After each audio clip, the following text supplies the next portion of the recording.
بسم اللہ الرحمن الرحیم۔ سورہ الرحمن اب ہم شروع کرتے ہیں۔ سورہ الرحمن، الرحمن کہتے کس کو ہے؟ کیا مطلب ہے الرحمن؟ اللہ کا صفاتی نام ہے۔ ہاں جی، اللہ تعالیٰ کا صفاتی نام ہے جو اللہ کا پسندیدہ نام بھی ہے۔ تو یہ سورت کا نام ہے الرحمن، اس کی پہلی ہی آیت سے ہے جس کا مطلب ہوتا ہے بہت مہربان۔ اس میں ہم 78 آیات پڑھیں گے، 3 رکوع پڑھیں گے۔ یہ مکی سورت ہے، یہ بہت بابرکت صورت ہے اور اس کے فضائل بھی ہیں۔ نبی علیہ السلام نے اس کو زینت القرآن، عروس القرآن کہا ہے۔ آپ نے فرمایا لکل شیء عروس وعروس القرآن سورۃ الرحمن، ہر چیز کی ایک زینت ہوتی ہے اور قرآن کی جو زینت ہے، خوبصورتی ہے، وہ کون سی صورت ہے؟ سورہ الرحمن۔ یعنی اللہ نے اس صورت کے ذریعے قرآن کو زینت بخشی ہے۔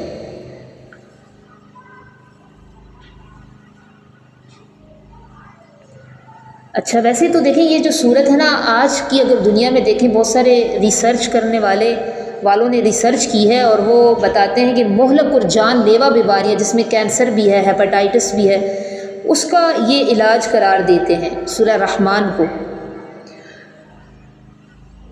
ویسے تو قرآن مجید شفا کا ذریعہ بھی ہے۔ ہم نے خود قرآن میں سورہ اسراء میں بھی پڑھا ہے کہ قرآن میں اللہ نے ایسی چیزیں نازل کی ہیں جو ایمان والوں کے لیے شفا بھی ہیں اور رحمت بھی ہیں۔ خود ہم صحابہ اکرام رضوان اللہ تعالیٰ علیہم اجمعین، ان کی زندگیوں کو اگر دیکھیں تو وہ قرآن کے ذریعے رقیہ کیا کرتے تھے۔ ٹھیک ہے، وہ سورہ فاتحہ خاص طور پر اس ضمن میں آتی ہے۔ اور لاہور کے تو کسی وارڈ کا بتایا بھی گیا ہے کہ وہاں پہ باقاعدہ سورہ رحمان چلائی جاتی ہے، مریضوں کے پاس اس کی تلاوت چلائی جاتی ہے تاکہ مریضوں کو شفا ملے۔ لیکن یہ چیزیں بھی ٹھیک ہیں، لیکن تلاوت کا جو قرآن کا جو اصل مقصد ہے نا، وہ پیغام کو سمجھ کر اس کو اپنی زندگی کا حصہ بنانا ہے۔ ٹھیک ہے، تلاوت بھی ٹھیک ہے، تلاوت سے آپ کو ثواب ملتا ہے، اجر ملتا ہے، شفا بھی ملتی ہے، لیکن اصل مقصد یہ ہوتا ہے کہ ہم اس کے پیغام کو سمجھیں اور اس کو اپنی زندگی کا حصہ بنائیں۔ اور میں یہ سمجھتی ہوں کہ جو ہمارے جو جسمانی بیماریاں ہوتی ہیں، عوارض ہوتے ہیں، ان کا بڑا حصہ ہمارے نیگیٹو سوچ کا نتیجہ ہوتی ہیں، اندرونی بگاڑ کا نتیجہ ہوتی ہیں۔ اور جدید نفسیات بھی آپ کو یہی کہتی ہے کہ جو ہمیں نیگیٹو خیالات ہر وقت چلتے رہتے ہیں نا، یہ جسم کو دیمک کی طرح چاٹ رہے ہوتے ہیں۔ تو پھر وہ جو ایک نیگیٹو خیالات ہوتے ہیں، اس سے پھر ہمارا مدافعاتی نظام بھی کمزور ہوتا ہے۔ تو جب اندر کا مدافعاتی نظام کمزور ہوتا ہے تو فزیکلی بھی ہم بیمار ہوتے ہیں۔ تو سورہ رحمان نا ہمیں ایک بڑا اہم پہلو ہے، شکر گزاری والا پہلو۔ یہ بھی ہمارے لیے چونکہ ایک پازیٹیوٹی پیدا ہوتی ہے نا شکر گزاری سے، تو یہ بھی ان ساری بیماریوں کے لیے ایک اینٹی وائرس کا کام دیتی ہے اگر ہم اس کے مضمون کو جو اللہ ہمیں سمجھانا چاہ رہا ہے اس کو سمجھ کر پڑھیں۔ آج بھی شکر گزاری کی اہمیت سے تو کسی کو انکار نہیں ہے۔ آپ جدید دنیا میں آپ اگر دیکھیں تو وہاں پہ مینٹورز جو ہیں وہ اب باقاعدہ یہ چیز اس کی طرف لے کر آ رہے ہیں لوگوں کو کہ اب وہ روز کی بنیاد پر شکر گزاری کے جرنل بنائیں، آپ گریٹیٹیوڈ جرنل بنائیں جس میں آپ لکھیں آج آپ نے کون سے کام آپ کو ایسے کیے ہیں جس پر آپ کو شکر گزار ہونا چاہیے، اور سوچ کر اس پر کریں کام کہ شکر گزاری جو ہے انسان کے اندر جو ہارمونز پیدا کرتی ہے نا، وہ انسان کا سٹریس کم کرتے ہیں وہ ہارمونز۔ انسان چونکہ محرومیوں کو گننے کا عادی ہے نا، تو اللہ تعالیٰ نے یہاں ایک تکرار کی ہے اس صورت میں ایک جملے کی، فَبِأَيِّ آلَاءِ رَبِّكُمَا تُكَذِّبَانِ، تم اپنے رب کی کون سی نعمتوں کو جھٹلاؤ گے۔ اتنی انگنت نعمتیں جو اللہ نے یہاں گنوائی ہیں ہمارے خود اپنے وجود کے اندر، ہمارے آس پاس آفاق میں ہر طرف نعمتیں ہی نعمتیں ہیں اللہ کی، تو اللہ نے ان کی طرف دھیان ہماری توجہ دلا کر ہم سے ایک سوال کیا ہے، ایک تکرار بار بار آتی ہے، فَبِأَيِّ آلَاءِ رَبِّكُمَا تُكَذِّبَانِ۔ تو یہ بھی دراصل ایک تھراپی ہی ہے، مثبت سوچ ہمارے اندر بیدار کرتی ہے۔ ٹھیک ہے، جب مثبت سوچ بیدار ہوگی تو ظاہری بات ہے مثبت ہارمونز پیدا ہوں گے۔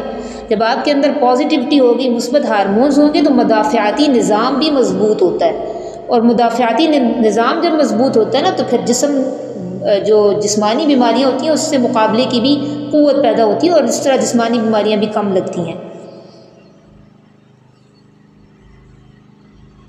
ٹھیک ہے، تو یہ تھوڑا سا بسم اللہ الرحمن الرحیم۔ الرحمن رحمان ہے، الرحمن بڑا مہربان، علم القرآن سکھایا جس نے قرآن، بڑا مہربان سکھایا جس نے قرآن، خلق الانسان پیدا کیا انسان کو،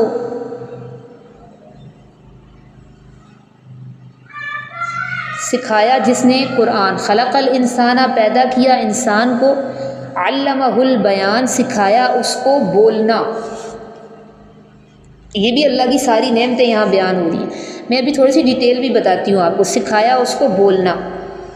اچھا اللہ تعالیٰ نے دیکھیں سورت کی ابتدا اپنے سب سے محبوب نام الرحمن سے کی ہے، کیونکہ دیکھیں جب ایک کافر خدا کا انکار کرتا ہے نا، ایتھیسٹ جب خدا کا انکار کرتا ہے تو وہ اصل میں اللہ کی رحمتوں کا بھی انکار کر رہا ہوتا ہے، اللہ کی جو نعمتیں ہیں ان کا بھی انکار کر رہا ہوتا ہے۔ تو اللہ نے یہاں سب سے پہلے کہا کہ اللہ کے نام رحمان سے اللہ کو پہچانو کہ اس نے اتنی نعمتیں دی ہیں، صرف اس کا وجود ثابت نہیں ہوتا ان نعمتوں سے، اس کا رحمان ہونا بھی ثابت ہوتا ہے۔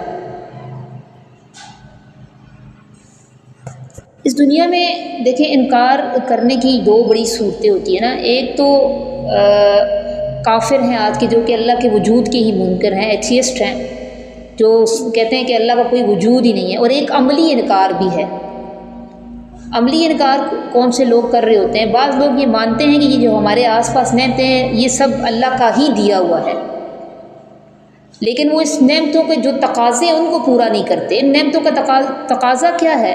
اللہ نے جو اتنی نعمتیں ہمارے آس پاس رکھی ہیں تو اس کا تقاضا کیا ہے کہ ہم ان نعمتوں کو نافرمانی والے کاموں میں استعمال نہ کریں۔ ٹھیک ہے، شکر گزاری تب بھی ہوگی جب ہم اللہ کے حکم کے مطابق استعمال کریں۔ تو جب ہم اللہ کے حکم کے مطابق نہیں استعمال کرتے نا تو یہ عملی انکار ہوتا ہے، یہ اللہ تعالیٰ کا عملاً انکار ہوتا ہے۔ ایک تو زبانی انکار ہے جو کافر بھی کرتے ہیں یا ایتھیسٹ کرتے ہیں، اللہ کے وجود کو ہی نہیں مانتے، اور ایک عملی انکار بھی ہوتا ہے۔ بعض لوگ کہتے ہیں خدا ہے، ٹھیک ہے یہ نعمتیں بھی اس کی ہیں، لیکن چونکہ وہ ان کے تقاضوں پر عمل نہیں کرتے اور اللہ کے حکم کے مطابق ان کو استعمال نہیں کرتے، تو یہ ایک عملی انکار کی ایک صورت ہے۔ تو ان دونوں ہر طرح کے لوگوں کو اللہ تعالیٰ نے یہاں مخاطب کر کے الرحمن سے آغاز کیا اور یہ بتایا کہ اللہ کا وجود صرف ہمارے آس پاس نعمتوں سے نہیں بلکہ رحمت سے بھی ثابت ہوتا ہے۔ اور جب کوئی اللہ کے وجود کا انکار کر رہا ہوتا ہے نا تو دراصل وہ ان ہمارے آس پاس جو کروڑوں نعمتیں اور رحمتیں ہیں ان کا انکار کر رہا ہوتا ہے، جو ہمیں سانس سے لے کر آخر دم تک زندہ رہنے کے لیے میسر ہوتی ہیں۔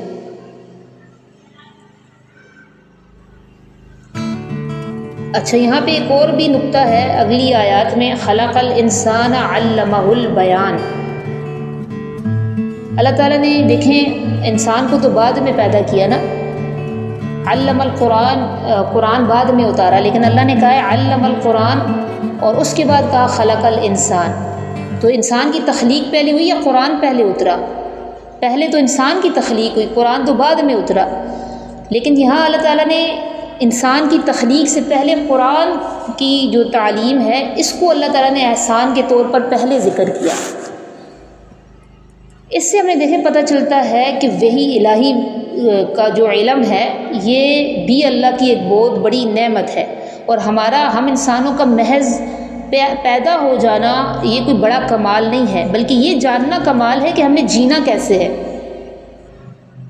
تو اللہ نے یہاں پہ واضح کر دیا کہ انسانوں پر جو میرا سب سے بڑا احسان ہے نا ان کا وجود نہیں ہے بلکہ وہ ضابطہ حیات ہے جو میں نے قرآن کے ذریعے ان کو دیا ہے۔ اگر یہ وحی نہ ہوتی، صرف ہم کیا کرتے، اگر اللہ نے وحی کے ذریعے ہماری رہنمائی نہ کی ہوتی تو عقل تھی، عقل کے بل بوتے پر ہم ترقی کرتے، لیکن وہ اس کے باوجود ہم اندھیروں میں بھٹکتے،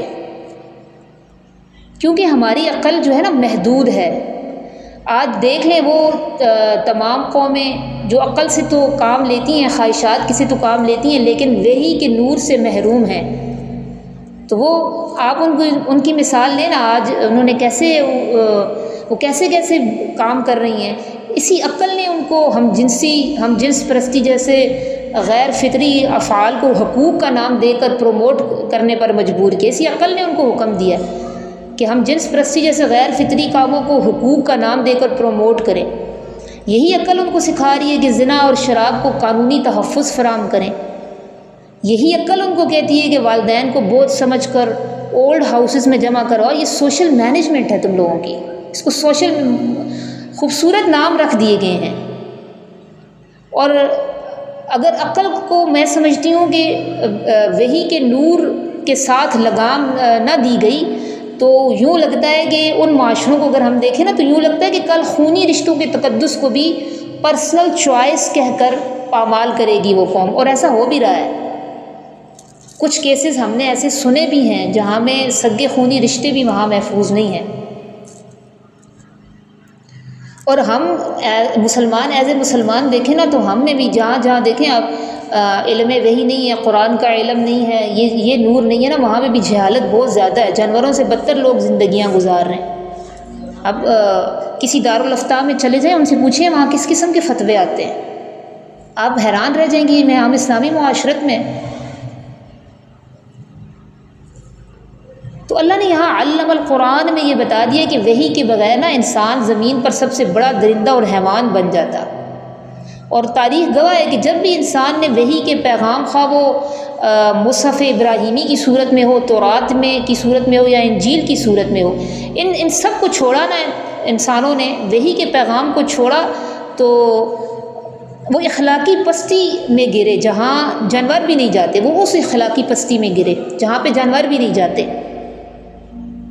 قرآن کا تو ذکر اللہ نے یہاں اس لیے کیا کہ یہ تمام سابقہ وحی کا نچوڑ ہے، اور چونکہ اس میں اللہ نے ہمیں مخاطب کیا نا، اس امت کے لیے آخری ہدایت، اس لیے اللہ نے صرف قرآن کا ذکر کیا، ورنہ سابقہ تمام کتب جس نے بھی ان کو پکڑا وہ تہذیب یافتہ کہلائے، جس نے چھوڑا وہ اخلاقی پستی کے اس گڑھے میں گرے جہاں جانور بھی نہیں جاتے۔ ٹھیک ہے، اگر دیکھیں وحی الہی تو بڑا لمبا، ہم اگر میں اس کو لے کے جاؤں نا علم القرآن کو تو یہ بڑا لمبا ٹاپک ہو جائے گا۔ اس نہج پہ بھی آپ دیکھیں کہ اگر اللہ وحی کا انتظام نہ فرماتے تو آج ہم بھی ان ملحدین کی طرح کائنات کو ایک حادثہ اور انسان کو ایک اتفاقی ارتقاء ایوولوشن کی سمجھ رہے ہوتے۔ تو یہ وحی کا نور ہی ہے جو ہمیں بتاتا ہے کہ ہم مٹی سے اٹھے ہیں، اور لیکن ہماری منزل مٹی نہیں ہے۔ تو یہ بڑا گہرا پوائنٹ ہے جو اللہ تعالیٰ نے علم القرآن کو پہلے بیان کیا اپنی نعمتوں میں، اور انسان کی پیدائش کو دوسرے نمبر پر بیان کیا، پھر اس کو بولنا سکھایا۔ الشمس والقمر بحسبان، سورج اور چاند حساب کے ساتھ ہیں۔ الشمس والقمر بحسبان، سورج اور چاند حساب سے ہیں، یعنی حساب سے اپنی اپنی منزلوں پر روا دواں ہیں، یہ بھی اللہ کی نعمتیں ہیں۔ والنجم والشجر یسجدان، نجم کہتے ہیں ستارے کو، اور نجم جڑی بوٹیوں کو بھی کہتے ہیں، اور ستارے اور درخت یسجدان وہ سجدہ کرتے ہیں، یہاں جڑی بوٹیاں بھی لکھ سکتے ہیں، ٹھیک ہے، پودے اور درخت سجدہ کرتے ہیں۔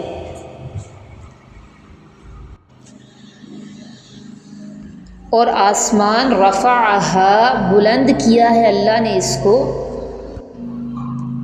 ووضع المیزان، اور رکھی ہے اس نے ترازو،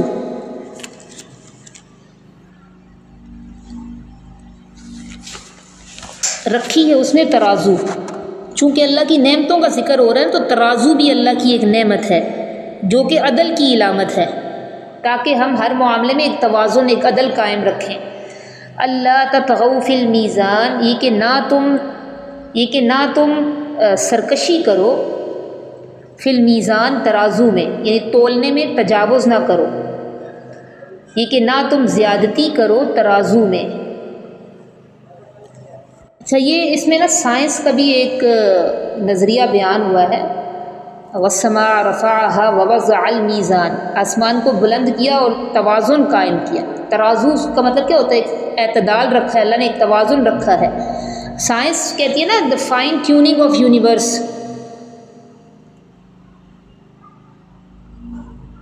یعنی اگر زمین کا سورج سے فاصلہ جو اللہ نے رکھا ہے، اور ایٹم کے اندر جو پروٹون کا وزن ہے، یا جو ایک گریوٹی ہے، اس کی قوت میں 1% کا بھی فرق ہوتا ہے، اس سب میں اللہ نے ایک توازن رکھا ہوا ہے۔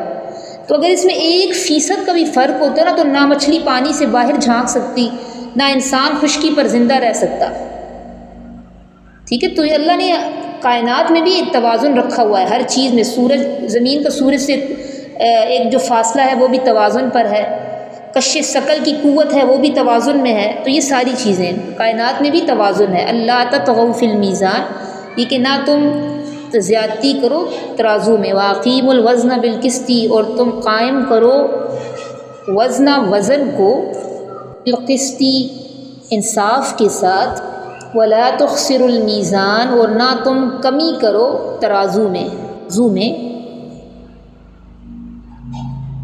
والارض وضعها، اور زمین رکھ دیا ہے اس نے اس کو، للانام، مخلوق کے لیے، اور زمین رکھ دیا ہے اس نے اس کو مخلوق کے لیے۔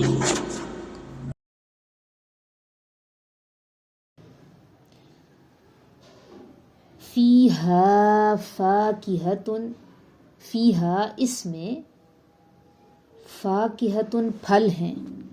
کیا پچھلی آیت میں ہم نے کیا پڑھا؟ والارض، زمین، وضعہا، رکھ دیا اللہ نے اس کو، للانام، مخلوق کے لیے۔ پھر فیہا یعنی اس زمین میں، فیہا اس میں، اس زمین میں، فاکہۃ پھل ہیں، والنخل، اور کھجوروں کے درخت ہیں، ذات الاکمام،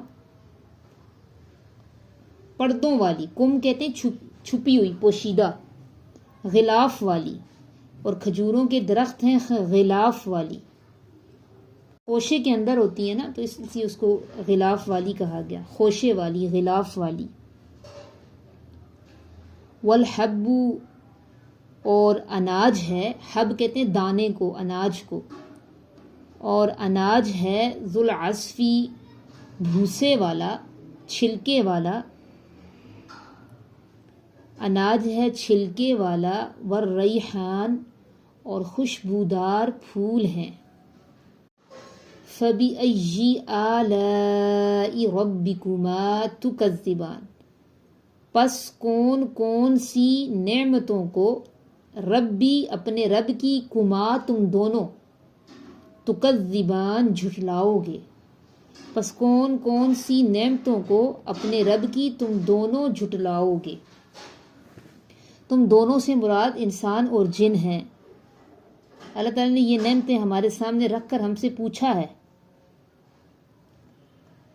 اتنی کروڑوں نعمتیں ہیں آس پاس تمہارے، ان گنت نعمتیں ہیں، کس کس کو جھٹلاؤ گے؟ اصل میں ہمارے ضمیر سے ایک سوال ہے، ضمیر کو جھنجھوڑنے کے لیے۔ خلق الانسان، پیدا کیا اس نے انسان کو، من صلصال، بجنے والی مٹی سے، کالفخار، ٹھیکری کی طرح، ٹھیکرے کی طرح، فخار ٹھیکرے کو کہتے ہیں۔ جب مٹی آگ میں پکتی ہے تو وہ بجنے لگتی ہے نا، اور جس کو ٹھیکرا کہا جاتا ہے، آگ میں پکنے کے بعد بجنے لگتی ہے۔ تو اللہ تعالیٰ نے آدم علیہ السلام کا مجسمہ اسی طرح بنایا تھا، پھر جب وہ خشک ہوا تھا تو اس میں کھنکھناہٹ پیدا ہو گئی تھی، جس کو اللہ نے صلصال کہا، کھنکھناتی ہوئی مٹی، بجنے والی مٹی۔ وَخَلَقَ الْجَانَّ، اور پیدا کیا اس نے جنوں کو، مِن مَارِجٍ مِن نار، مارج کہتے ہیں شعلے کو، شعلے والی، من نار، آگ سے، اور پیدا کیا اس نے جنوں کو شعلے والی سے، آگ سے، یعنی آگ کے شعلے سے اللہ نے جنات کو پیدا کیا۔ فَبِأَيِّ آلَاءِ رَبِّكُمَا تُكَذِّبَانِ، یعنی یہ ہماری پیدائش جو ہے نا، یا اور پھر ہماری اس پیدائش سے مزید نسلوں کی اللہ تعالیٰ نے جو افزائش کی ہے، یہ بھی اللہ کی نعمت ہے جس نے ہمیں وجود بخشا۔ تو فَبِأَيِّ آلَاءِ رَبِّكُمَا تُكَذِّبَانِ، کون کون سی نعمتوں کو اپنے رب کی تم دونوں جھٹلاؤ گے۔ رب المشرقین، وہ رب ہے دو مشرقوں کا، آیت نمبر 17 سے دیکھیں۔ ورب المغربین، اور رب ہے دو مغربوں کا۔ یہ دو مشرق اور دو مغرب کیا ہیں؟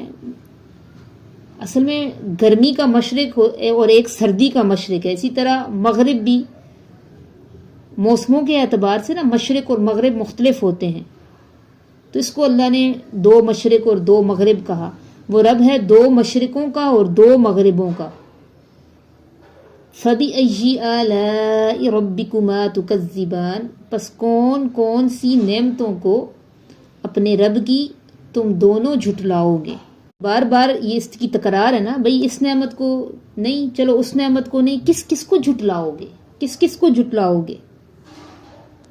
اللہ تعالیٰ کو ہماری نیچر معلوم تھی نا کہ ہم شیطان کے بہکاوے میں آ کر اور دنیا کی جو لذتیں ہیں ان میں پڑھ کر اپنے پیدا کرنے والے کو بھول جائیں گے، اس لیے اللہ تعالیٰ اپنی نعمتوں کو بیان کر کے، بھئی ایک نعمت نہیں، دو نعمتیں نہیں، ہزاروں لاکھوں کروڑوں ہیں جن کا تم انکار کر رہے ہو، تو اس کی کس کس نعمت کو جھٹلاؤ گے۔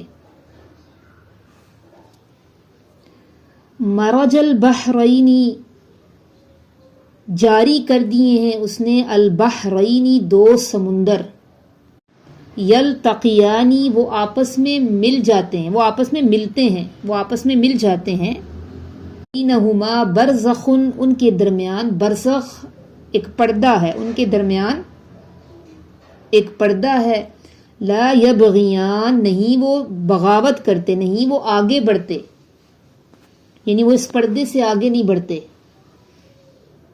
ایسا ایک خفیف سا پردہ ہے نا جو نظر نہیں آ رہا، ان کے درمیان ایک پردہ ہے، نہیں وہ آگے بڑھتے۔ اس پر بھی سائنس نے تحقیق کی ہے، ٹھیک ہے، اس نے اپنے نظریے کو بیان کیا ہے، ابھی میرے وہ حوالہ میں نے نوٹ نہیں کیا ہوا، لیکن اس پر آپ سب ریسرچ خود سے کریں، ٹھیک ہے، اور کوئی جو اچھی سی ریسرچ کرے وہ اس پہ شیئر بھی کرے کہ سائنس اس حوالے سے کیا کہتی ہے۔ آج کی سائنس نے یہ جو اللہ نے اس کو جس چیز کو پردہ کہا، آج سائنس اس کو کیا کہتی ہے، اس پہ آپ نے ریسرچ کرنی ہے۔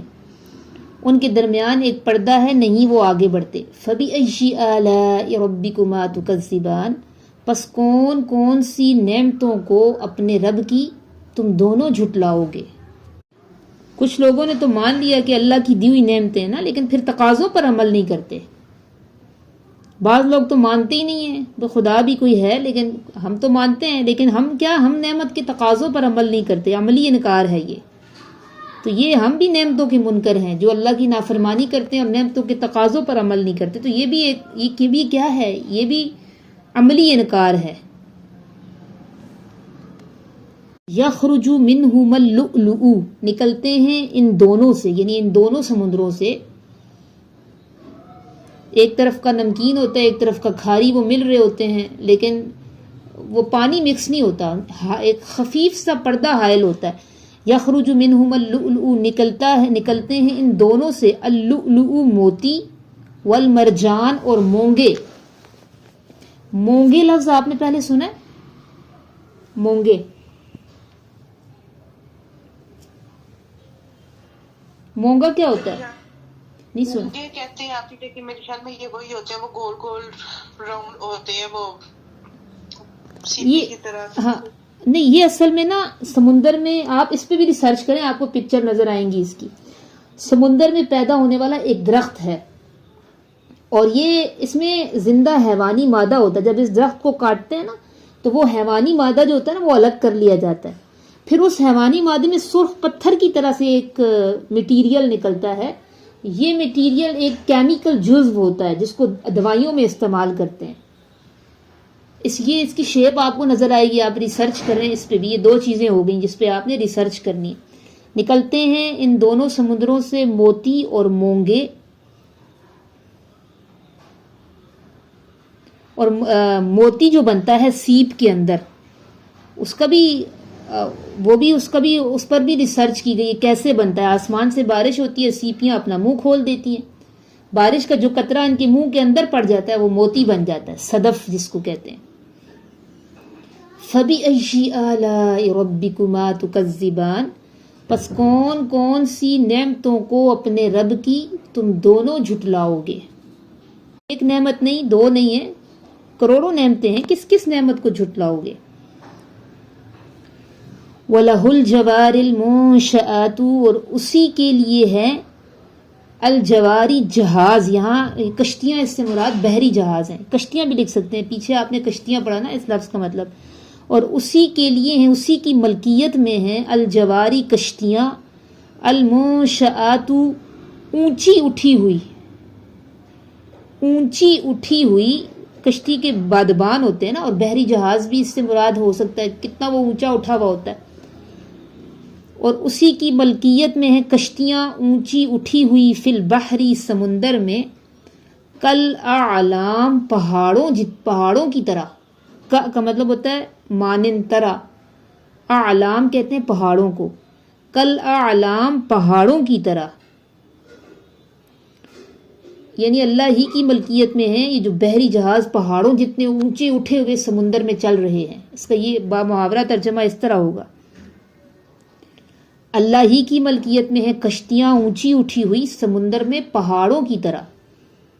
فَبِأَيِّ آلَاءِ رَبِّكُمَا تُكَذِّبَانِ، پس کون سی نعمتوں کو اپنے رب کی تم دونوں جھٹلاؤ گے۔ ویسے تو سمندر میں اگر آپ سوئی کو رکھیں تو وہ ڈوب جاتی ہے، ہلکی سی ہوتی ہے، لیکن لاکھوں ٹن وزنی لوہا بحری جہاز کی صورت میں تیر رہا ہوتا ہے، یہ تھامنے والا کون ہے؟ اللہ ہی ہے نا، اللہ ہی کی ملکیت ہے۔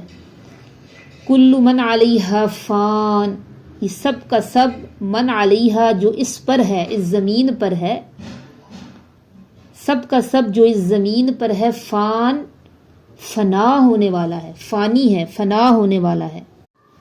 وَيَبْقَى، اور باقی رہے گی، وجہ ربی کا، ذات آپ کے رب کی، وجہ اصل میں چہرہ ہے نا، تو مراد ذات ہے، ذات آپ کے رب کی، ذو الجلال والاکرام، جو جلال والا کرم والا ہے، جو جلال والا کرم والا ہے، جو بزرگی والا عزت والا ہے، جو جلال والا عزت والا ہے۔ فَبِأَيِّ آلَاءِ رَبِّكُمَا تُكَذِّبَانِ، پس کون سی نعمتوں کو اپنے رب کی تم دونوں جھٹلاؤ گے۔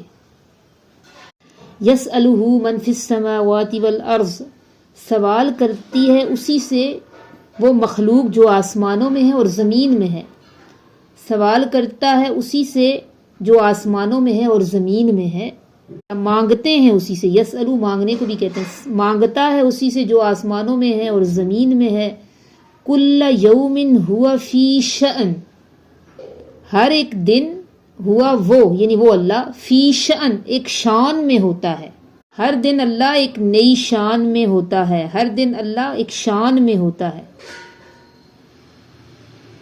یعنی اللہ تعالیٰ ہر لمحہ کائنات کے نظام میں نئے فیصلے، نئے تبدیلیاں اور اپنی قدرت کے مظاہر دکھانے میں مصروف ہے۔ اللہ کی ذات کسی ایک حالت پر ٹھہری ہوئی نہیں ہے، بلکہ ہر لمحہ کائنات کے نظام میں نئے فیصلے، نئے تبدیلیاں، اور اللہ تعالیٰ اپنی قدرت کے مظاہر دکھا رہے ہوتے ہیں۔ کوئی شفا مل جاتی ہے، کوئی بیمار ہو جاتا ہے، گداؤں سے گدا کو شاہ بنا دیتا ہے، شاہوں کو گدا بنا دیتا ہے، کسی کو تو ہر یہ ساری چیزیں آپ اپنے دماغ میں لا سکتی ہیں، تو کوئی لمحہ ایسا نہیں جو اس کی کارگزاری سے خالی ہو، تو ہر دن وہ ایک شان میں ہوتا ہے۔ فَبِأَيِّ آلَاءِ رَبِّكُمَا تُكَذِّبَانِ، پس کون سی نعمتوں کو اپنے رب کی تم دونوں جھٹلاؤ گے۔ آگے پہلے حذف عبارت کے طور پر لکھ رہے ہیں، اے جنوں اور انسانوں کے گروہ، نہیں اس کو چھوڑ دیں، اچھا آخر میں ثقلان آ رہا ہے نا، سنفرغ، اس سے پہلے کچھ نہیں لکھیں، سنفرغ جلد ہی ہم فارغ ہو جائیں گے، لکم تمہارے لیے، جلد ہی ہم فارغ ہو جائیں گے تمہارے لیے دو بھاری جماعتوں، ثقل بوجھل جماعتوں یعنی جن اور انسان، انہیں ثقلان کیوں کہا گیا؟ کیونکہ ایک تو یہ زمین پر آبادی ہے ان کی، تو زمین پر بوجھ ہے، اور ایک دوسرا مطلب اس کا یہ بھی ہے کہ یہ عقل اور بوجھل ذمہ داریوں کو انہوں نے اٹھایا ہوا ہے، بوجھل ذمہ داریاں احکامات الہی، جس کو امانت بھی کہا گیا، ایک جگہ پہ امانت کہا گیا، عقل اور بوجھل ذمہ داریوں کو اٹھانے کی وجہ سے ان کو اللہ نے دو بھاری جماعتیں کہا۔ اس کا کیا مطلب ہے ہم فارغ ہو جائیں گے تمہاری؟ یہ ایک وہ محاورتاً استعمال ہوا ہے. اس سے مراد یہ کہ قیامت کے دن دنیا کا سارا نظام لپیٹ دیا جائے گا اور اللہ تعالیٰ تمام تر شان اور تجلیات کے ساتھ صرف جزا اور سزا کے لیے وقف ہوں گے اس وقت.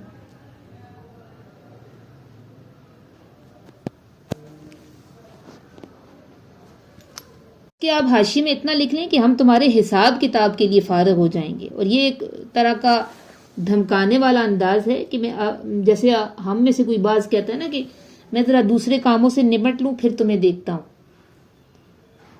تو اس کا مطلب ہے ہم عنقریب تمہارے حساب کتاب کے لیے فارغ ہو جائیں گے. اور تفسیر ابن کثیر میں یہ ہے کہ یہ آیت اس کا مطلب یہ ہے کہ انسان اور جن یہ نہ سمجھیں کہ ان کو آزاد چھوڑا گیا ہے، بلکہ ایک وقت آنے والا ہے جب ان کا سختی سے محاسبہ ہوگا.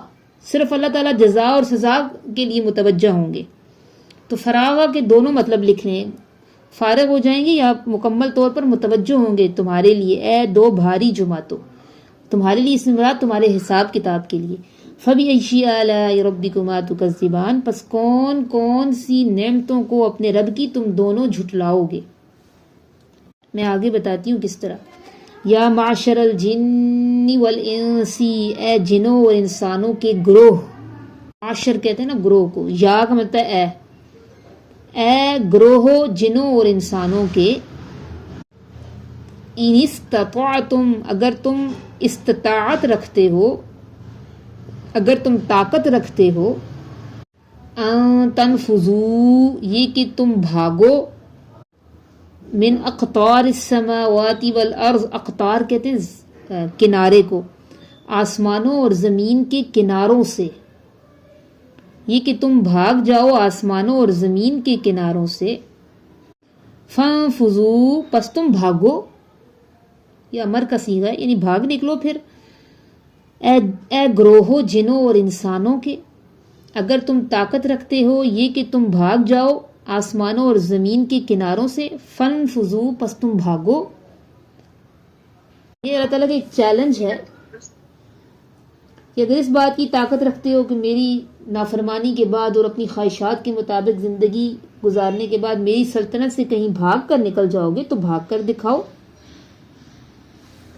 لا تنفذون، نہیں تم بھاگ سکتے ہو، الا بسلطان، ہاں ایک صورت ہے بھاگنے کی اگر تمہیں غلبہ مل جائے. لا تنفذون، نہیں تم بھاگ سکتے، الا بسلطان، مگر غلبے کے ساتھ، مگر ایک زور کے ساتھ. اور انسان تو بے بس ہے اللہ کے سامنے، زور ہے انسان کا، غلبہ تو ہمارے پاس موجود ہی نہیں ہے، زور تو ہمارا ہے ہی نہیں کہ ہم زمین اور آسمان، اتنی طاقت تو نہیں ہے کسی کے پاس کہ نکل سکیں. نہیں تم بھاگ سکتے ہو مگر ایک زور کے ساتھ، مگر ایک غلبے کے ساتھ. فَبِأَيِّ آلَاءِ رَبِّكُمَا تُكَذِّبَانِ، تو یہ بے بسی بھی ہمارے لیے ایک نعمت ہے. اللہ کے سامنے جو ہم اتنے بے بس ہیں، کمزور ہیں، اللہ کی غلامی میں یہ بھی ایک نعمت ہے. یہ چیزیں ہمیں اکساتی ہیں کہ بھئی اب سیدھے طریقے سے زندگی گزارو، اچھے طریقے سے زندگی گزارو، معروف پر زندگی گزارو. فَبِأَيِّ آلَاءِ رَبِّكُمَا تُكَذِّبَانِ، پس کون کون سی نعمتوں کو اپنے رب کی تم دونوں جھٹلاؤ گے.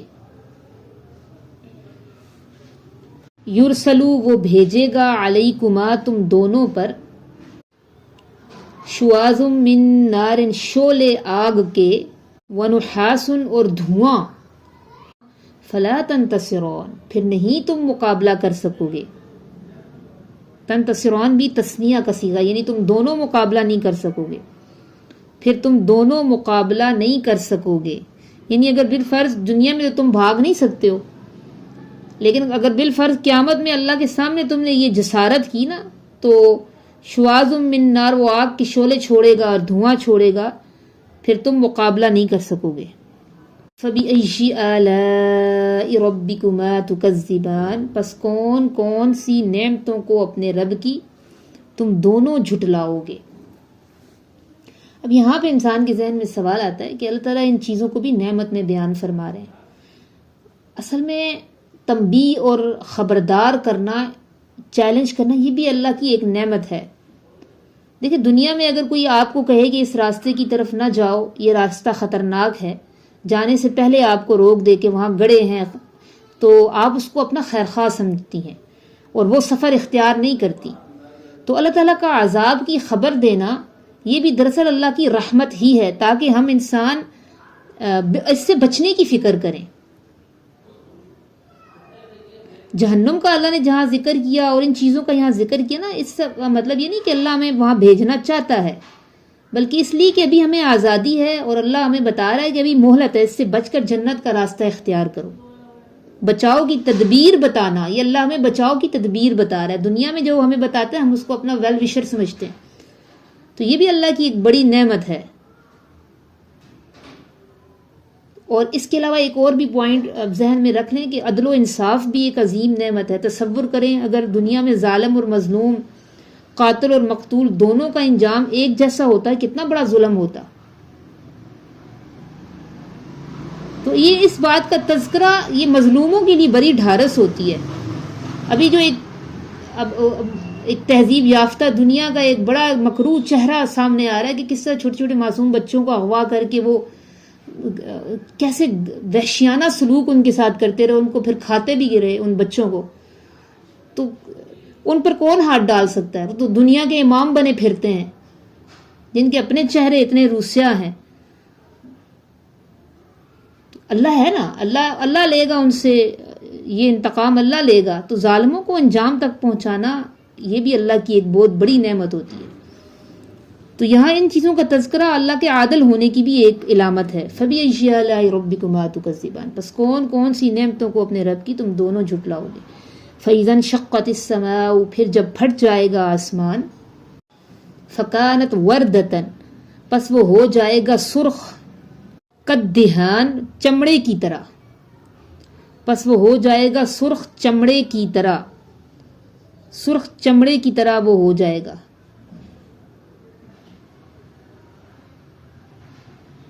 دھیان کا مطلب بھی سرخ چمڑا ہوتا ہے، وردہ کا مطلب بھی یہ ہوتا ہے وردتن سرخ. پھر جب پھٹ جائے گا آسمان پھر وہ ہو جائے گا سرخ چمڑے کی طرح. فَبِأَيِّ آلَاءِ رَبِّكُمَا تُكَذِّبَانِ، تو یہ آخرت کا تصور ہونا یہ بھی ایک نعمت ہے. تو کون کون سی نعمتوں کو اپنے رب کی تم دونوں جھٹلاؤ گے. فَيَوْمَئِذٍ لَا يُسْأَلُ، پس اس دن نہیں پوچھا جائے گا. عَن ذَنبِهِ، اس کے گناہوں کے بارے میں. انس ولا جان، کسی انسان اور نہ ہی جن سے. پس اس دن نہیں پوچھا جائے گا کسی انسان اور نہ ہی جن سے اس کے گناہوں کے بارے میں. جملہ پھر ترتیب دیں گی تو اس طرح بنے گا. پس اس دن نہیں پوچھا جائے گا گناہوں کے بارے میں کسی انسان سے اور نہ ہی جن سے. کیوں نہیں پوچھا جائے گا وہ آگے بتا رہے ہیں اللہ تعالیٰ. فَبِأَيِّ آلَاءِ رَبِّكُمَا تُكَذِّبَانِ، پس کون کون سی نعمتوں کو اپنے رب کی تم دونوں جھٹلاؤ گے. اس کی ایک وجہ تو یہ ہے نا کہ فرشتے اعمال نامہ لیے ہوئے فرشتے ہوں گے تو اس کی ضرورت ہی نہیں پڑے گی کہ اللہ ان سے پوچھے کیا کیا کر کے آئے ہو. ہاں ایک اور اللہ تعالیٰ علامات ان کے چہروں پر ہی ظاہر کر دیں گے، اس لیے اسے سوال کرنے کی نوبت ہی نہیں آئے گی. کیسے؟ یعرف المجرمون، پہچان لیا جائے گا مجرموں کو، پہچان لیا جائے گا مجرموں کو. بسیماہم، ان کی نشانیوں کے ساتھ. جیسے کہ قرآن میں اس سے ہی ہمیں پتہ چلتا ہے کہ غبار آلود چہرے ہوں گے اور دہشت زدہ چہرے ہوں گے، سیاہ ہوں گے چہرے، آنکھیں نیلگوں ہوں گی. ٹھیک ہے، تو یہ ساری نشانیاں ہوں گی گناہ گاروں کی. پہچان لیا جائے گا مجرموں کو ان کی نشانیوں کے ساتھ. اور نیک لوگوں کی علامات اللہ نے بتا دی کہ وضو والے اعزاز چمک رہے ہوں گے. وَوُجُوهٌ يَوْمَئِذٍ مُسْفِرَةٌ، چمکدار روشن چہرے ہوں گے. ضَاحِكَةٌ مُسْتَبْشِرَةٌ، مسکرانے والے ہوں گے. تو اللہ تعالیٰ علامات ظاہر کر دیں گے. تو پہچان لیا جائے گا مجرموں کو ان کی نشانیوں کے ساتھ. فَيُؤْخَذُ بِالنَّوَاصِي وَالْأَقْدَامِ، پھر پکڑ لیا جائے گا انہیں نواسی پیشانی کے بالوں سے، والاقدام اور قدموں سے. فَبِأَيِّ آلَاءِ رَبِّكُمَا تُكَذِّبَانِ، پس کون کون سی نعمتوں کو اپنے رب کی تم دونوں جھٹلاؤ گے. ہاذہ جہنم التی، یہ ہے جہنم، التی یکذب بہا المجرمون، جھٹلا دیتے تھے، بہا جس کو، المجرمون مجرم، یہ ہے وہ جہنم جو جھٹلا دیتے تھے اس کو مجرم، جھٹلا دیتے تھے جس کو مجرم۔ یطوفون بینہا وبین حمیم آن، یطوفون وہ چکر کھائیں گے، ٹھیک ہے، یہ دونوں مطلب ہوتے ہیں، گردش کریں گے یا چکر کھائیں گے، بینہا اس جہنم کے درمیان، وبین حمیم آن اور شدید گرم پانی کے درمیان، حمیم کہتے ہیں کھولتا ہوا پانی، آن بھی کہتے ہیں سخت گرم پانی۔ حمیم وہ پانی ہوتا ہے جو بھاپ بننے کے قریب ہو، جس کو آپ رکھ دیں نا اوپر، ابلتا رہے بھاپ بننے کے قریب ہو، تو وہ چکر لگائیں گے اس جہنم کے درمیان اور کھولتے ہوئے سخت گرم پانی کے درمیان۔ جہنم کے درمیان اور سخت گرم پانی کے درمیان یہ چکر کیا ہوگا، پیاس لگے گی نا ان کو، تو وہ چاہیں گے وہ پانی پئیں، تو اتنا کھولتا ہوا پانی ہوگا کہ ان کی وہ ایک گھونٹ سے زیادہ نہیں پی سکیں گے، وہ جو گھونٹ بھریں گے وہ بھی ان کی معاذ اللہ ان تڑیوں کو کاٹ کے رکھ دے گا، تو وہ واپس پھر جہنم میں آئیں گے، پھر انہیں پیاس لگے گی، پھر کھولتے ہوئے پانی کی طرف آئیں گے، تو یوں اللہ تعالیٰ کہہ رہے ہیں وہ گردش کریں گے۔ اللہم اجرنا من النار فبأی آلاء ربکما تکذبان، پس کون کون سی نعمتوں کو اپنے رب کی تم دونوں جھٹلاؤ گے۔ جہاں ہمارے لیے تنبیہ ہے، وہاں مظلوموں کے لیے تسلی بھی ہے، لیکن ایک تنبیہ بھی ہے اور ایک ڈراوا بھی ہے کہ اللہ تعالیٰ ہم سے وہ اعمال کروائے جو ہمیں جنت میں لے جانے کا سبب بنے۔ وَلِمَنْ خَافَ مَقَامَ رَبِّهِ جَنَّتَانِ، وَلِمَنْ اور اس شخص کے لیے، خوف جو ڈر گیا، مقام ربہ کھڑے ہونے سے اپنے رب کے سامنے، اپنے رب کے سامنے کھڑا ہونے سے، اس شخص کے لیے خوف جو ڈر گیا، مقامہ کھڑا ہونے سے، رب ہی اپنے رب کے سامنے، یعنی گناہ کے وقت اس پر خوف غالب آ گیا اور اس کو احساس ہوا کہ میں نے ایک دن کھڑا ہونا ہے اللہ کے سامنے اور جواب دینا ہے۔ دو چیزیں ہوتی ہیں نا جو آپ کو گناہ سے روکتی ہیں، ایک تو خوف خدا، دوسرا قانون کا ڈر۔ تو عموماً لوگوں کو یہی دو چیزیں روکتی ہیں، تو خوف خدا بھی ہونا چاہیے، قانون کا ڈر بھی ہونا چاہیے، لیکن قانون کا ڈر بھی اتنا کام نہیں کرتا جتنا خوف خدا کام کرتا ہے۔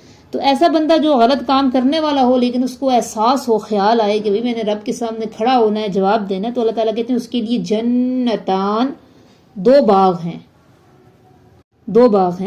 فَبِأَيِّ آلَاءِ رَبِّكُمَا تُكَذِّبَانِ، پس کون کون سی نعمتوں کو اپنے رب کی تم دونوں جھٹلاؤ گے۔ پہلے ظالموں کا اللہ نے ذکر کر دیا کہ ان کو بھی تنبیہ ہو، اب اللہ تعالیٰ تسلی والی بات بھی کر رہے ہیں، خوشخبریاں بھی سنا رہے ہیں کہ یہ بھی اللہ کی نعمتیں ہیں۔ ذواتا افنان، تو ایک منٹ، ذواتا کا مطلب ہوتا ہے دو والے، ٹھیک ہے، اور افنان ہری بری ڈالیوں والے یا گھنی شاخوں والے، گھنی شاخوں والے، ان دونوں باغوں کا تذکرہ ہو رہا ہے نا۔ وَلِمَنْ خَافَ مَقَامَ رَبِّهِ جَنَّتَانِ، دو باغ ہیں، وہ دو باغ کیسے ہیں، ذواتا افنان، گھنی شاخوں والے۔ فَبِأَيِّ آلَاءِ رَبِّكُمَا تُكَذِّبَانِ، پس کون کون سی نعمتوں کو اپنے رب کی تم دونوں جھٹلاؤ گے۔ فِيهِمَا عَيْنَانِ تَجْرِيَانِ، ان باغوں میں عینانی دو چشمے ہیں، تجریان جاری رہنے والے، بہتے ہوئے، ان باغوں میں دو چشمے ہیں بہتے ہوئے۔ فَبِأَيِّ آلَاءِ رَبِّكُمَا تُكَذِّبَانِ، پس کون کون سی نعمتوں کو اپنے رب کی تم دونوں جھٹلاؤ گے۔ فِيهِمَا، ان دونوں باغوں میں، مِن كُلِّ فَاكِهَةٍ، ہر قسم کے پھلوں کے، زوجان جوڑے ہیں، یعنی ہر قسم کے پھلوں کی دو قسمیں ہیں، ان باغوں میں ہر قسم کے پھلوں کی زوجان دو قسمیں ہیں، یہ جوڑے ہیں۔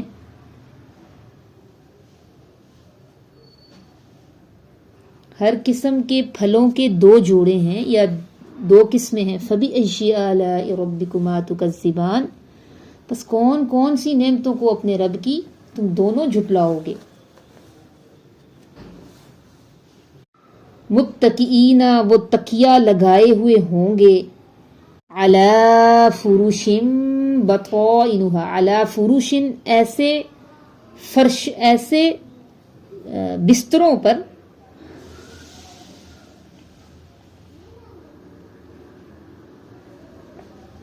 وہ تکیہ لگائے ہوئے ہوں گے ایسے بستروں پر، بطائنها جن کے استر، بطن کہتے ہیں نا اندر والا حصہ جو ہوتا ہے، استر، آپ یہ تو اردو میں استعمال ہوتا ہے استر لفظ، جن کا اندر والا حصہ، جن کے استر من استبرق موٹے ریشم کے ہوں گے. تکیہ لگائے ہوئے ہوں گے ایسے بچھونوں پر یا ایسے بستروں پر، بطائنها جن کے استر من استبرق موٹے ریشم کے ہوں گے. وجنا اور وہ چن لیں گے، الجنتینی دونوں باغوں کے پھل، دان جو قریب قریب ہوں گے. دان کہتے ہیں قریب کو، جھکے ہوئے ہوں گے، یعنی پھل اتنے جھکے ہوئے اور قریب ہوں گے نا کہ آپ لیٹے بیٹھے ایسے ہاتھ بڑھا کر حاصل کر لیں گے. وجنا اور وہ توڑ لیں گے یا وہ چن لیں گے، الجنتینی دونوں باغوں کے پھل، دان جو قریب قریب ہوں گے. فبأي آلاء ربكما تكذبان پس کون کون سی نعمتوں کو اپنے رب کی تم دونوں جھٹلاؤ گے. فیہن ان باغوں میں، قاصرات الطرف، قاصرات مؤنث کا صیغہ ہے، قاصرات کہتے ہیں جھکانے والی، قصر کہتے ہیں نا جھکی ہوئی، قاصرات جھکائی ہوئی، الطرفی نگاہوں والی عورتیں ہوں گی. ان میں جھکی ہوئی نگاہوں والی عورتیں ہوں گی،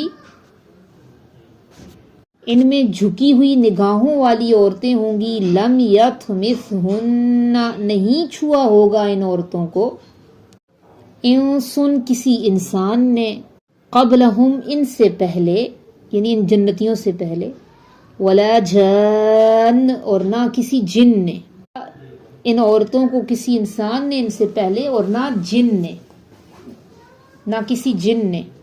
فبأي آلاء ربكما تكذبان پس کون کون سی نعمتوں کو اپنے رب کی تم دونوں جھٹلاؤ گے.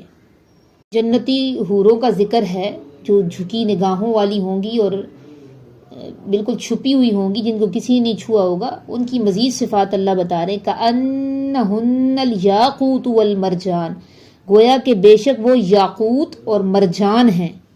حسن و جمال کے لیے اللہ نے کہا یاقوت پتھر ہوتا ہے نا، اور مرجان بھی پتھر ہے، دونوں پتھر ہیں، موتی اور پتھر ہیں یہ. تو اتنی وہ حسین و جمیل ہوں گی، گویا کہ یاقوت اور مرجان ہیں، گویا کہ بے شک وہ یاقوت اور مرجان ہیں. فبأي آلاء ربكما تكذبان پس کون کون سی نعمتوں کو اپنے رب کی تم دونوں جھٹلاؤ گے. هل جزاء الإحسان إلا الإحسان کیا نہیں ہے، اچھا حل کا مطلب یہاں کیا نہیں ہوگا، نہیں ہوگا، کیونکہ درمیان میں الا آ رہا ہے. نہیں ہے بدلہ احسان کا مگر احسان ہی. محاورہ بھی بن گیا تھا اردو میں، احسان کا بدلہ احسان. نہیں ہے احسان کا بدلہ مگر احسان ہی، یعنی جن لوگوں نے نیکی کی، اللہ کی اطاعت کی، تو یہ ان کا احسان تھا، تو اس کا بدلہ اللہ نے احسان کے ساتھ دیا. اس کا صلہ جنت اور اس کی نعمتیں ہیں. تو نہیں ہے بدلہ احسان کا مگر احسان ہی. فبأي بہت ہی کوئی کم ظرف بندہ ہوتا ہے جو کسی کے احسان کا بدلہ برائی کے ساتھ دے رہا ہوتا ہے، ورنہ احسان کا بدلہ احسان ہی ہوتا ہے. فبأي آلاء ربكما تكذبان پس کون کون سی نعمتوں کو اپنے رب کی تم دونوں جھٹلاؤ گے. وَمِن دُونِهِمَا اور ان دونوں باغوں کے علاوہ، جنتان دو باغ اور ہیں، اور ان دونوں باغوں کے علاوہ جنتان دو باغ اور ہیں. فَبِأَيِّ آلَاءِ رَبِّكُمَا تُكَذِّبَانِ پس کون کون سی نعمتوں کو اپنے رب کی تم دونوں جھٹلاؤ گے. وہ باغ کیسے ہیں؟ دو اور باغ جو ہیں، مدہامتان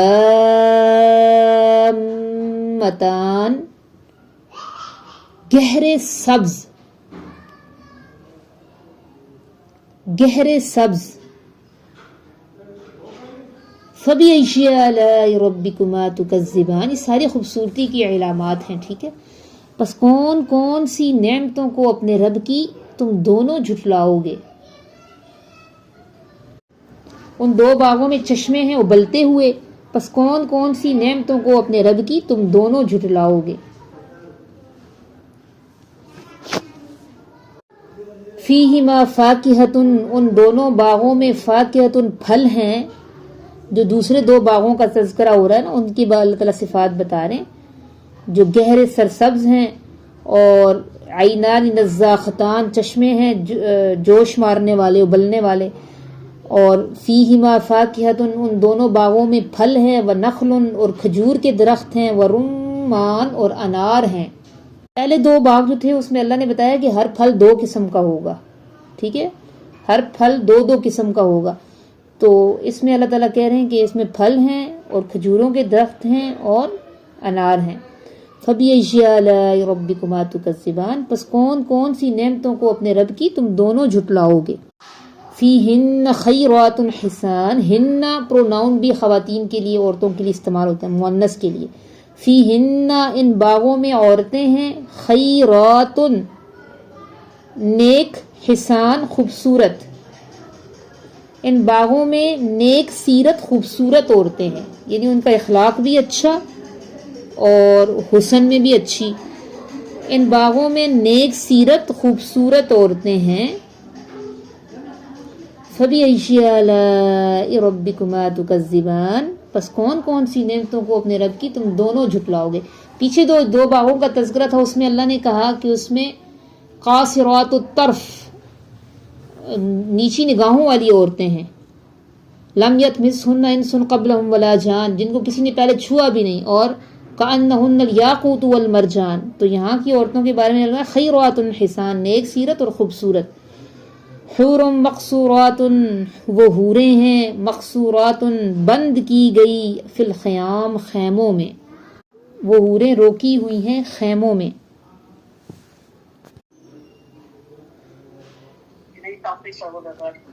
فَبِأَيِّ آلَاءِ رَبِّكُمَا تُكَذِّبَانِ، پس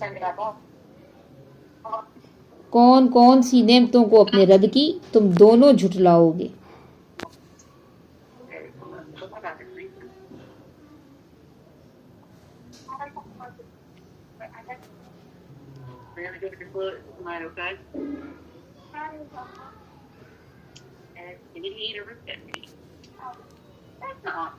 آپ لوگ خاموشی سے سنا کریں، پیچھے آوازیں کیوں آ رہی ہیں؟ قرآن پڑھا جا رہا ہے نا. تو یہ تو آیت آپ نے پڑھی ہے کہ جب قرآن پڑھا جائے تو خاموش رہو، آس پاس بھی خاموشی ہونی چاہیے. لعلکم ترحمون، تاکہ تم پر رحم کیا جائے. تو کوشش کریں ایسی جگہ بیٹھ کے سنا کریں جہاں آس پاس خاموشی ہو. گھر والوں کو بٹھایا کریں ساتھ میں. حوریں ہیں روکی ہوئی خیموں میں، پس کون کون سی نعمتوں کو اپنے رب کی تم دونوں جھٹلاؤ گے. لم یطمثہن، نہیں چھوا ہوگا ان کو کسی انسان نے ان سے پہلے، یعنی ان جنتیوں سے پہلے.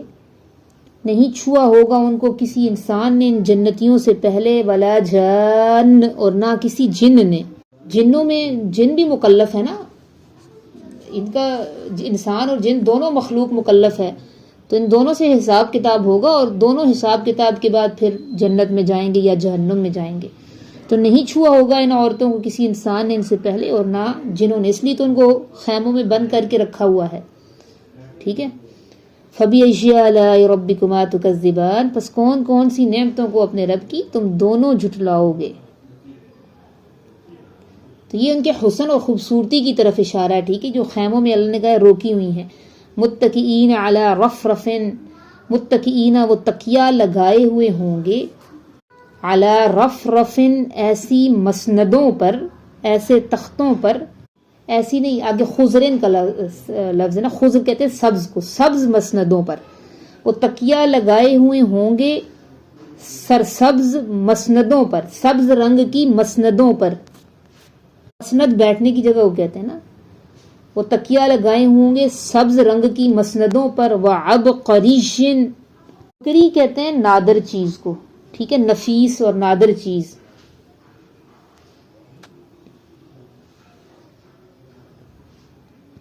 نادر کو نفیس، نادر کو کہتے ہیں یا خوبصورت جو چیز ہوتی ہے، عبقری. نادر کیا چیز ہوتی ہے؟ نادر کو کون ایکسپلین کرے گا؟ نادر بتائیں. باجی نایاب. ہاں نایاب، جو کم پائی جائے، جو آپ کو شاذ و نادر، یعنی کبھی کبھار ہی کوئی چیز ایسی دیکھنے میں ملے. نوادرات لفظ ہوتا ہے نا، نوادرات. وعبقری، اور نادر حسان نفیس، تو اس کا پورے کا مطلب ہوگا وہ تکیہ لگائے ہوئے ہوں گے ایسی مسندوں پر جو سبز، نادر و نفیس ہوں گی، جو سرسبز اور نادر و نفیس ہوں گی. رف کا بعض لوگوں نے قالینیں بھی کیا، ٹھیک ہے، وہ تکیہ لگائے ہوئے ہوں گے ایسے قالینوں پر جو سرسبز اور نادر و نفیس ہوں گے. فَبِأَيِّ آلَاءِ رَبِّكُمَا تُكَذِّبَانِ، پس کون کون سی نعمتوں کو اپنے رب کی تم دونوں جھٹلاؤ گے. تبارک اسم ربک ذی الجلال والاکرام. تبارک اسم، برکت والا ہے نام، برکت والا ہے نام، ربی کا، آپ کے رب کا، الجلال والاکرام، جو جلال والا، عزت والا ہے. اللہ تعالیٰ کا اسم صفاتی نام یہاں پہ آئے نا، ذی الجلال والاکرام. یہ دعاؤں میں اس کو اہتمام رکھا کرے کیونکہ یہ قبولیت دعا کا ذریعہ ہے. نبی پاک صلی اللہ علیہ وسلم نے ایک شخص کو دعا میں یا ذی الجلال والاکرام کہتے سنا تھا نا، تو آپ نے فرمایا تمہاری دعا قبول کر لی گئی ہے، جب چاہو مانگو. یہ یا ذی الجلال والاکرام یہ دعاؤں میں نا کثرت سے پڑھا کریں. اللہ تعالیٰ کو جب مانگے تو یا ذی الجلال والاکرام. اور بعض کہتے ہیں اس میں اسم اعظم بھی ہے ذی الجلال والاکرام میں، یہ اللہ کی عظمت کو واضح کرنے کے لیے. سبحان ربک رب العزت عما یصفون وسلام علی المرسلین والحمد للہ رب العالمین. ربنا تقبل منا انک انت السمیع العلیم. یہ بہت ہی خوبصورت سورت زینت القرآن، سورۃ الرحمن الحمدللہ یہاں پہ ہماری مکمل ہوگی. اللہ تعالیٰ اسے ہم سے قبول فرمائے اور اللہ تعالیٰ ہمیں اپنا شکر گزار بندہ بنا لے. آمین.